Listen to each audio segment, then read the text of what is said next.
L'apparition de grand-père. Le ciel était d'un gris sombre et menaçant le jour où Pierre décida de rendre visite à la tombe de son grand-père. Chaque année, à la même date, il effectuait ce pèlerinage, un rituel personnel pour honorer la mémoire de cet homme qui avait tant compté pour lui. Le trajet jusqu'au cimetière, situé à 1 heure de route de son appartement, semblait encore plus long et sinistre avec le temps orageux qui assombrissait l'horizon. Lorsque Pierre arriva devant le portail en fer forgé du cimetière, il fut saisi par une étrange appréhension. Les nuages lourds et le vent hurlant ajoutaient une dimension presque surnaturelle à l'endroit déjà lugubre. Le gardien du cimetière, un vieil homme à l'air taciturne, se tenait là, comme une statue figée par le temps. Il demanda à Pierre le numéro de la tombe, et après avoir consulté un registre jauni par les années, il lui indiqua la direction. Pierre pénétra dans la section ancienne du cimetière, là où les pierres tombales semblaient appartenir à une époque révolue. Recouvertes de mousse et de lichen, elles émergeaient du sol comme les témoins silencieux de vies oubliées. Les allées, étroites et sinueuses, semblaient former un labyrinthe parmi les tombes. La pluie, fine et froide, ajoutait une couche de mystère à l'atmosphère déjà oppressante. En approchant de la tombe de son grand-père, Pierre ressentit un frisson parcourir son échine. Il leva les yeux et, à travers le voile de la pluie, aperçut une silhouette au loin. Elle se tenait immobile, à quelques rangées de tombes de là, fixant Pierre d'un regard perçant. Pierre plissa les yeux, essayant de voir plus clairement, et son cœur manqua un battement. Il reconnut immédiatement cette silhouette, c'était son grand-père, exactement comme il se souvenait de lui. La raison lui disait que c'était impossible, que cela ne pouvait être réel. Il secoua la tête, essayant de chasser cette vision, mais la silhouette était toujours là. Pierre sentit son pouls s'accélérer, et une peur irrationnelle commença à s'emparer de lui. Il cligna des yeux et, en une fraction de seconde, la silhouette avait disparu. Était-ce son esprit qui lui jouait des tours? Était-ce la pluie, le froid, et l'atmosphère du cimetière qui conjuraient cette vision troublante? Pierre resta là, immobile, incapable de bouger, le cœur battant à tout rompre. Finalement, il murmura un « Je t'aime, grand-père » avant de tourner les talons et de retourner vers sa voiture. Ses pas étaient lourds, chaque craquement des feuilles sous ses pieds résonnait comme un écho de ses pensées confuses. Le trajet jusqu'à sa voiture sembla interminable, et lorsqu'il s'installa enfin derrière le volant, il prit un moment pour calmer ses nerfs avant de démarrer. Sur le chemin du retour, la pluie s'intensifiait, transformant la route en un miroir brillant où les phares de sa voiture se reflétaient. Pierre ne pouvait chasser cette vision de son esprit. Plus il y pensait, plus il était convaincu que ce qu'il avait vu était réel. Ses mains serrèrent le volant alors que des éclairs zébraient le ciel, illuminant brièvement l'obscurité environnante. Soudain, une forme apparut sur la route, et Pierre freina brusquement. Devant lui, éclairé par les phares de sa voiture, se tenait une biche. Ses yeux brillaient étrangement dans la lumière, créant une scène presque surréaliste. La biche resta là, immobile, fixant Pierre avec une intensité déconcertante. Puis, comme un mirage, elle s'éclipsa dans les bois, disparaissant aussi soudainement qu'elle était apparue. Pierre reprit sa route, mais le malaise persistant le suivait. En arrivant chez lui, il se sentait épuisé, à la fois physiquement et mentalement. Il se laissa tomber sur son canapé, essayant de faire le vide dans son esprit. Cette nuit-là, son sommeil fut agité, peuplé de rêves troublants et de visions de son grand-père. Chaque son de la maison semblait amplifié, chaque ombre prenait une forme menaçante. Le lendemain matin, Pierre se réveilla avec une sensation étrange, comme si quelque chose ou quelqu'un l'observait encore. La journée passa lentement, chaque minute semblant étirer son angoisse. À la tombée de la nuit, alors qu'il essayait de se détendre, son téléphone sonna. Le numéro affiché était inconnu. En décrochant, il n'entendit d'abord que le souffle du vent, puis une voix qu'il aurait reconnue entre mille, celle de son grand-père. Pierre, murmurait la voix, ne m'oublie pas. Avant qu'il ne puisse répondre, la ligne se coupa brusquement. Pierre resta là, le téléphone à l'oreille, l'esprit tourmenté par ce qu'il venait d'entendre. Il essaya de rappeler, mais le numéro était injoignable. La peur s'insinua dans son esprit, transformant chaque ombre et chaque son en un présage sinistre. Pierre savait que quelque chose d'inexplicable s'était produit ce jour-là au cimetière. Depuis, chaque visite à la tombe de son grand-père se faisait avec une ombre d'inquiétude et une question lancinante, l'esprit de son grand-père cherchait-il vraiment à le contacter? La vérité demeurait enfouie sous la terre, aussi silencieuse que les tombes qui parsemaient le cimetière, laissant Pierre avec ses doutes et ses peurs, hanté à jamais par cette rencontre surnaturelle. Chaque nuit, lorsqu'il fermait les yeux, il voyait encore la silhouette de son grand-père, et chaque matin, il se réveillait avec cette sensation persistante d'être observé. Le mystère de cette apparition restait irrésolu, une énigme qui rongeait lentement l'esprit de Pierre, transformant sa vie en un véritable film d'horreur. La nuit de l'enfant rieur. C'était une nuit froide d'octobre. La lune, pleine et brillante, illuminait la ville ancienne de Villeneuve, connue pour ses bâtiments datant du XVIIIe siècle. Jérôme et son ami Mathieu, tous deux passionnés de musique métal, étaient en quête de sensations fortes. Ils avaient passé la soirée à sillonner les rues désertes, la musique à plein volume, mais le frisson de l'exploration nocturne les appelait vers une aventure encore plus audacieuse. « Allons au cimetière », suggéra Mathieu avec un sourire malicieux. Jérôme, toujours partant pour des idées farfelues, accepta sans hésiter.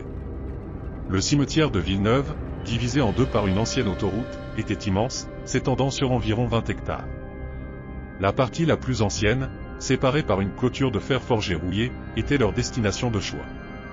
Arrivés devant le portail grinçant, ils escaladèrent la barrière sans difficulté. L'endroit était plongé dans une obscurité oppressante, les pierres tombales recouvertes de mousse semblant presque respirer sous la lumière de la lune. Ils commencèrent à déambuler entre les tombes, lisant les épitaphes à moitié effacées et prenant des photos avec leur téléphone. Leurs rires et leurs discussions semblaient déplacés dans ce lieu de repos éternel, mais l'excitation de l'interdit les poussait à continuer. Ils s'assirent finalement sous un grand arbre, ses branches dénudées formant des ombres inquiétantes sur le sol. C'est alors qu'ils entendirent le rire. Clair, innocent, mais terriblement déplacé dans ce cadre sinistre. Un rire d'enfant. Jérôme se leva d'un bond, regardant autour de lui, mais il n'y avait personne. « Tu as entendu ça ?» demanda-t-il, la voix tremblante. Mathieu acquiesça, son visage pâle malgré l'obscurité. « C'est sûrement un jouet laissé sur une tombe », suggéra-t-il, essayant de se rassurer. Mais le rire reprit, plus proche cette fois. Les deux amis se figèrent, leurs regards fixés sur une petite zone boisée à l'orée du cimetière. Une silhouette semblait se mouvoir entre les arbres, trop rapide pour être distinguée clairement. Le rire se transforma en un écho sinistre, résonnant entre les tombes. La peur commença à s'infiltrer dans leur esprit. Ils décidèrent qu'il était temps de partir. En se levant, ils entendirent un bruit de feuilles craquant sous des pas, comme si quelqu'un les suivait. Paniqués, ils se mirent à courir vers la sortie. Le rire enfantin semblait les poursuivre, se rapprochant de plus en plus. Arrivés à leur voiture, ils s'engouffrèrent dedans, le cœur battant à tout rompre. Jérôme démarra en trombe, ses mains tremblantes sur le volant.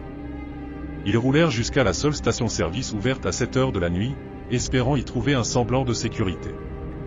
En vérifiant l'arrière de la voiture, ils découvrirent les portes légèrement ouvertes. Une peur viscérale s'empara d'eux. Ils n'avaient pas ouvert ces portes, et personne d'autre n'aurait pu le faire. Jérôme fouilla l'intérieur, mais ne trouva rien d'anormal. Pourtant, l'idée que quelque chose ou quelqu'un ait pu être avec eux les terrifiait. Ils retournèrent dans la voiture, verrouillant soigneusement toutes les portes.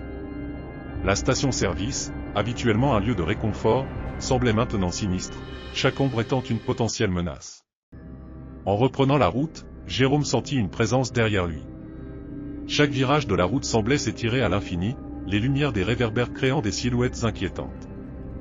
Ils rentrèrent chez eux, mais la peur ne les quitta pas. Chaque nuit, Jérôme rêvait du cimetière, du rire de l'enfant, et de cette silhouette indistincte qui les observait. Il se réveillait en sursaut, le cœur battant, le souvenir de cette nuit gravé dans sa mémoire.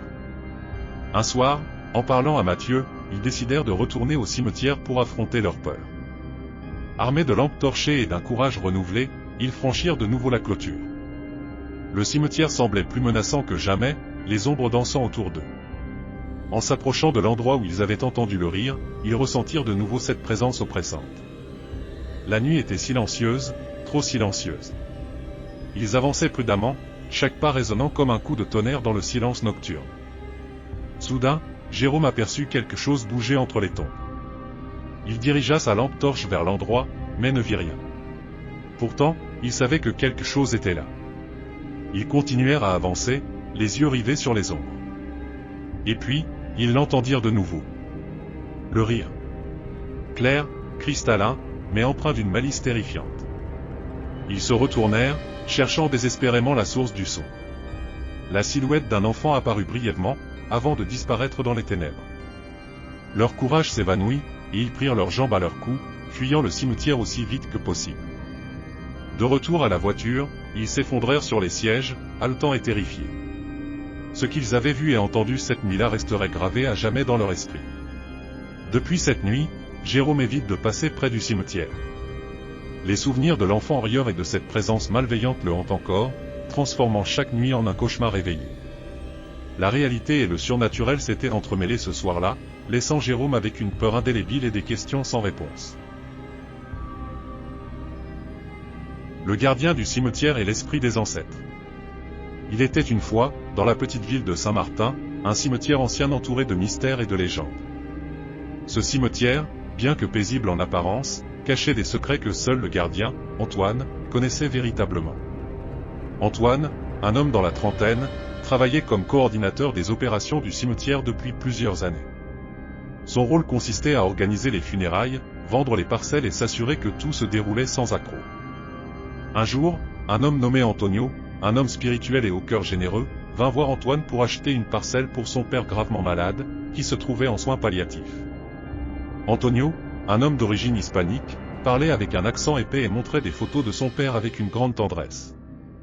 Antoine pouvait voir la douleur dans les yeux d'Antonio, car son père, encore jeune, allait bientôt quitter ce monde.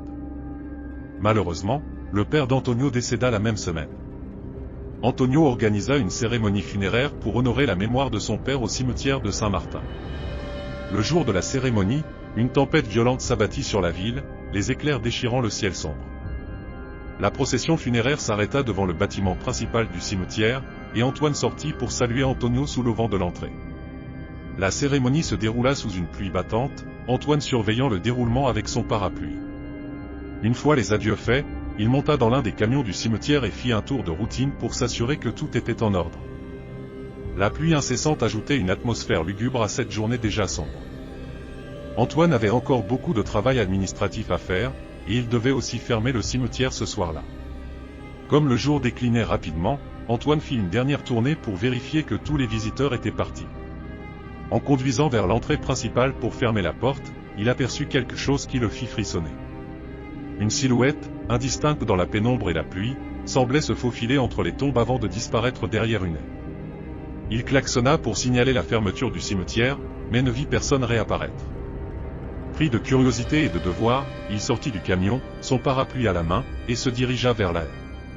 Il chercha dans la pluie pendant de longues minutes, mais la silhouette semblait s'être évaporée. Frustré et inquiet, Antoine retourna à son bureau pour vérifier les images des caméras de surveillance. La pluie rendait les images floues, mais il scruta attentivement chaque mouvement. Rien d'anormal ne semblait se produire. Alors qu'il essayait de se concentrer sur ses papiers, un bruit sourd retentit, faisant claquer la porte de la salle de réception. Antoine se leva d'un bond, son cœur battant à tout rompre. Il appela, mais n'eut aucune réponse. En s'approchant de la porte, il ne trouva personne. Il regarda par les fenêtres, cherchant des traces de l'intrus, mais ne vit que des ombres mouvantes sous la pluie. Puis, quelque chose le fit sursauter. De l'autre côté de la vitre, une figure le regardait fixement. Un homme plus âgé, aux traits familiers, le fixait avec une expression vide. Antoine reconnut immédiatement le visage de cet homme, c'était le père d'Antonio, tel qu'il l'avait vu sur les photos. Terrifié, Antoine se précipita dehors, mais la figure avait disparu. Ni dans les champs, ni derrière les buissons, il n'y avait trace de l'homme. Antoine, trempé jusqu'aux os, se sentait épié. Il retourna à l'intérieur, ferma précipitamment son bureau, et se hâta de rentrer chez lui. Cette nuit-là, il resta silencieux, ne révélant rien de son expérience à sa femme. Les jours suivants, Antoine ne pouvait chasser de son esprit l'image de cet homme. Il se demandait s'il n'était pas en train de perdre la raison à cause du surmenage. Cependant, la peur persistait. Chaque nuit, il se réveillait en sursaut, revoyant le regard fixe et le visage immobile de l'esprit. Le cimetière, d'habitude un lieu de paix et de réflexion, devenait un endroit oppressant, chargé de mystères. Un soir, Antoine décida de confronter ses peurs. Il retourna au cimetière après la fermeture, bien déterminé à découvrir la vérité. Armé de son parapluie et de son courage, il marcha lentement entre les tombes, écoutant les murmures du vent et le bruit de ses pas sur le gravier mouillé. Alors qu'il atteignait la haie où il avait vu la silhouette pour la première fois, un sentiment de malaise l'envahit. une ombre bougea devant lui. Il s'approcha prudemment, son cœur battant à tout rompre. La silhouette réapparut, plus claire cette fois. L'homme le fixait encore, son regard perçant l'âme d'Antoine. Antoine sentit une présence oppressante. L'esprit semblait vouloir communiquer. Avec un courage désespéré, Antoine parla. Il demanda à l'esprit ce qu'il voulait, pourquoi il restait attaché à ce monde. L'air devint glacial, et Antoine sentit une main invisible toucher son épaule. Une voix douce, presque un murmure, se fit entendre, « Prends soin de ma famille. » L'esprit disparut, laissant Antoine seul dans la nuit froide et humide. Il comprit alors que l'esprit du père d'Antonio était resté pour s'assurer que tout se passerait bien pour sa famille. Touché par cette expérience, Antoine se promit de veiller sur Antonio et de l'aider de toutes les manières possibles. Les semaines passèrent, et bien qu'Antoine ne revit jamais l'esprit, il sentit toujours une présence bienveillante dans le cimetière. Il s'occupa des affaires d'Antonio avec un soin particulier, sentant qu'il honorait ainsi la dernière volonté d'un père aimant. Cette expérience transforma Antoine. Il comprit que les liens familiaux transcendent la mort et que l'amour et le devoir persistent même après la disparition physique. Le cimetière de Saint-Martin, bien que toujours empreint de mystère, devint pour lui un lieu de respect profond et de réflexion sur la nature de la vie et de l'au-delà. La chasse au cimetière des âmes perdues. C'était une nuit glaciale d'octobre, le vent hurlant à travers les rues désertes de la vieille ville de Montclair. Les bâtiments du XVIIIe siècle projetaient des ombres inquiétantes sous la lumière blafarde des lampadaires. Jérémie, un jeune homme aventureux, et son ami Thomas, avaient décidé de sortir malgré leur tardive. Leur groupe de musique, passionné de heavy metal, cherchait toujours des endroits insolites pour s'inspirer. Ce soir-là, à 3 heures du matin, ils se dirigèrent vers l'ancien cimetière de la ville, situé derrière la place du Vieux Marché. Ce cimetière, immense et divisé par une autoroute, s'étendait sur une 40aine d'acres, offrant une atmosphère lugubre et mystérieuse. Jérémie et Thomas étaient particulièrement attirés par la partie la plus ancienne, séparée du reste par une clôture de fer forgé. En franchissant la vieille porte en fer, ils furent accueillis par un silence oppressant, seulement brisé par le craquement des feuilles mortes sous leurs pieds. Ils parcouraient les allées, tentant de déchiffrer les inscriptions effacées par le temps sur les tombes moussues. Ils prenaient des photos, riaient parfois, se moquant légèrement de la situation, ignorant l'aspect sacré du lieu.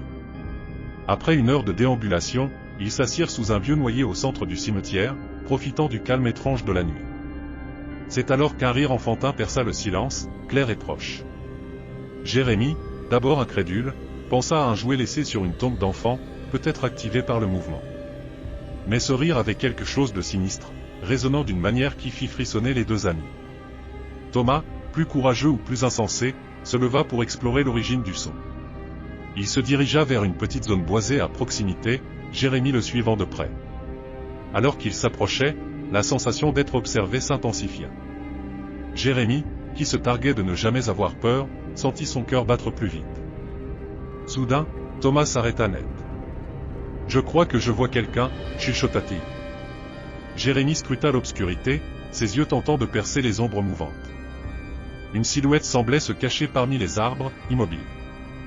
Le rire se fit de nouveau entendre, cette fois accompagné du bruit de feuilles froissées. Pris de panique, les deux amis décidèrent de partir. Ils descendirent la colline à toute vitesse, le rire résonnant toujours derrière eux, semblant les suivre. Arrivés à leur voiture, essoufflés, ils constatèrent que les portes arrière étaient étrangement ouvertes. Aucun d'eux ne les avait touchés. La peur les saisit, ils s'empressèrent de vérifier l'intérieur du véhicule, mais il n'y avait rien d'anormal. La route de retour vers la ville se fit en silence, chacun perdu dans ses pensées. Arrivés à la seule station-service ouverte, ils s'arrêtèrent pour reprendre leur souffle. Thomas, toujours sous le choc, partagea ses doutes. « Tu penses qu'on a vraiment vu quelqu'un là-bas » Jérémie, d'habitude si rationnel, ne savait plus quoi penser. Il avait toujours rejeté l'idée du paranormal, mais cette nuit avait ébranlé ses certitudes. Le lendemain, Jérémie retourna au cimetière seul. Il voulait comprendre ce qu'ils avaient vécu. Il marcha longtemps parmi les tombes, sous un ciel gris et menaçant. Il s'approcha de la zone boisée, l'endroit où ils avaient vu la silhouette. Il y trouva un vieux banc de pierre, recouvert de mousse et partiellement effondré. Assis dessus, il ressentit de nouveau cette sensation d'être observé. Un murmure léger, presque inaudible, parvint à ses oreilles. Il tourna la tête, mais ne vit rien. Pourtant, il sentait une présence. Peut-être les esprits des morts, ou simplement son esprit jouant des tours. Il resta un moment, réfléchissant à ce qui les avait poussés à venir ici. Était-ce la recherche de sensations fortes, ou quelque chose de plus profond, un besoin de comprendre l'inconnu? La nuit tombée, Jérémie quitta le cimetière, une étrange tranquillité l'envahissant. Il sentait que ce lieu avait changé quelque chose en lui. Peut-être avait-il touché du doigt un mystère ancien, ou simplement confronté ses propres peurs. Quoi qu'il en soit, il savait qu'il ne verrait plus jamais le monde de la même manière. Le cimetière de Montclair resterait pour lui un lieu de respect et de réflexion, une frontière ténue entre le monde des vivants et celui des esprits. Quelques semaines plus tard, Jérémie partagea son expérience avec son groupe d'amis, lors d'une soirée autour d'un feu de camp. Chacun écoutait attentivement, captivé par son récit. Certains étaient sceptiques, d'autres semblaient plus ouverts à l'idée du surnaturel. Thomas, assis en silence, hocha simplement la tête. Il avait été là, il savait que quelque chose d'inexplicable s'était produit. Cette histoire devint une sorte de légende urbaine parmi les jeunes de Montclair, beaucoup cherchant à vivre leur propre aventure au cimetière. Mais Jérémie, lui, savait que ce genre d'expérience n'était pas à prendre à la légère. Il conseillait toujours la prudence, rappelant à tous que certains mystères devraient rester intacts, cachés dans les ombres d'un vieux cimetière oublié. Les jours passèrent, et bien que la vie reprit son cours normal, Jérémie gardait en lui un souvenir indélébile de cette nuit étrange. Parfois, en fermant les yeux, il pouvait encore entendre le rire enfantin résonner dans sa tête. Mais il n'avait plus peur. Il avait appris à accepter que certaines choses échappaient à la compréhension humaine, et que l'inconnu faisait partie de la beauté et du mystère de la vie. Ainsi, la vieille ville de Montclair continua de vivre avec ses histoires et ses légendes, les anciens transmettant aux plus jeunes les récits de nuit où les esprits des morts semblaient rôder, gardiens silencieux d'un passé révolu mais jamais totalement oublié. L'appel du passé. C'était une journée pluvieuse de juillet, sombre et morne. Les nuages lourds et menaçants assombrissaient l'atmosphère, rendant la visite au cimetière encore plus sinistre. Jean-Marc, un homme dans la trentaine, avait pris la route pour rendre hommage à son grand-père décédé. Le cimetière se trouvait à 1 heure de route de son appartement, dans la petite ville de Villeneuve. Sa famille y avait déjà fait le déplacement ensemble, mais lui, en raison de ses obligations professionnelles, devait s'y rendre seul. Le cimetière de Villeneuve était un lieu paisible, bordé d'arbres centenaires et de sentiers sinueux, un endroit où le silence était interrompu uniquement par le bruissement des feuilles et le chant des oiseaux. À son arrivée, Jean-Marc fut accueilli par le gardien, un vieil homme au visage ridé, qui lui demanda le numéro de la parcelle. Jean-Marc, encore plongé dans ses pensées, répondit machinalement et se dirigea vers la tombe de son grand-père. En avançant dans le cimetière, il ne pouvait s'empêcher de se sentir observé. Il rejeta rapidement cette sensation, la mettant sur le compte de la tristesse et de la fatigue. Il se fraya un chemin parmi les rangées de pierres tombales jusqu'à ce qu'il atteigne enfin la tombe de son grand-père. La vue de la pierre froide et humide fit remonter en lui un flot de souvenirs d'enfance, des moments passés avec cet homme qu'il avait tant admiré. Après quelques minutes de recueillement, Jean-Marc se leva pour partir. En se retournant, il aperçut à quelques mètres de là, un homme âgé qui le regardait fixement. Son cœur fit un bond dans sa poitrine. Cet homme ressemblait étrangement à son grand-père. Il se frotta les yeux, pensant que la pluie et ses émotions lui jouaient des tours. Quand il rouvrit les yeux, l'homme avait disparu. Perturbé, il décida de quitter le cimetière plus tôt que prévu. Sur le chemin du retour, l'image de cet homme ne quittait pas son esprit. Il essayait de trouver une explication rationnelle, mais rien ne semblait plausible. Cette nuit-là, Jean-Marc fut incapable de trouver le sommeil. Il se retournait sans cesse dans son lit, hanté par cette apparition. Finalement, il décida de se lever et de consulter de vieux albums photos. Il tomba sur une photo de son grand-père prise quelques années avant sa mort. L'homme de la photo et celui qu'il avait vu au cimetière étaient identiques. Les jours suivants furent marqués par une série d'événements étranges. Un soir, alors qu'il rentrait du travail, il trouva sur son répondeur un message vocal. La voix, bien que faible et tremblante, semblait familière. « Jean-Marc, c'est moi. » Le message se termina brusquement. Pris de panique, il appela immédiatement son opérateur pour tenter de tracer l'appel, mais on lui répondit qu'il n'y avait pas assez de données pour le localiser. Jean-Marc était de plus en plus convaincu que son grand-père essayait de communiquer avec lui. Déterminé à comprendre ce qui se passait, il retourna au cimetière le week-end suivant. il passa des heures à déambuler entre les tombes, à la recherche du moindre indice. À un moment donné, il crut entendre des murmures provenant d'une tombe voisine. En s'approchant, il réalisa que c'était la tombe d'un homme décédé le même jour que son grand-père. La coïncidence le laissa perplexe. Cette nuit-là, Jean-Marc fit un rêve étrange. Il se trouvait dans une maison ancienne, celle de son enfance, où son grand-père l'accueillait avec un sourire bienveillant. « J'ai quelque chose à te montrer », disait-il. Ils montaient ensemble les escaliers jusqu'au grenier, un endroit qu'il n'avait jamais exploré étant enfant. Là, son grand-père lui montra une vieille malle. « Ouvre-la », murmura-t-il avant de disparaître. À son réveil, Jean-Marc était couvert de sueur. Il décida de retourner dans la maison familiale, qui était restée inoccupée depuis le décès de ses grands-parents. En arrivant, il ressentit une étrange familiarité. Tout était resté intact, comme si le temps s'était arrêté. Il monta au grenier, le cœur battant, et trouva la malle dont il avait rêvé. En l'ouvrant, il découvrit une série de lettres, soigneusement rangées, adressées à son grand-père. En lisant ces lettres, il comprit que son grand-père avait été impliqué dans des événements mystérieux, des rencontres avec des êtres qu'il qualifiait de surnaturels. Les lettres parlaient de messages et de signes qu'il avait reçus tout au long de sa vie. Une lettre en particulier attira son attention.